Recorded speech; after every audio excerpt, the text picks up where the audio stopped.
Ko'chada lolada yuribdi ayollar, ko'chada lolani ko'rib kelgan o'g'limiz uyga kelsak, kelinimiz g'o'zapoya bo'lib tursa yoqadimi?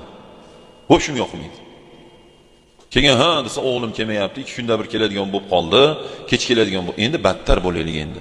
Xarajatni o'zimiz qildik, o'choqqa o'zimiz o't yoqdik, ovqatni o'zimiz qildik, bitta ochuvdik, bo'tqa bo'lib qoldi. Endi battar bo'laylik. Bolani o'zimiz tug'dirdik, o'zimiz tarbiya berdik. Endi bola buzildimi, endi o'zimiz battar bo'laylik endi. Bu achchiq haqiqat bu. Nimaga? O'zimiz bergan tarbiya natijasi shu. O'zimiz sharoit qilib bermaymiz. Uyda hammom yo'q bo'lsa yo'qki, marosim bilan ovora xalqimiz. Yig'ishtirish kerak emas marosimlarni. Hozir musulmonda juda ko'pini uyida hammom yo'q. Eri xotinning orasini buzadigan asosiy narsalardan biri bir-biridan keladigan badbo'y hid deydi. Mana misol zo'r ovqat solib keldi deydi, bir chini go'shtni bosib, qotirma qilib olib keldi. Endi yeyman dedi, sassiq yoqadimi? Qo'ydi biqini bo'lsa ham yemaydi sassiqligi.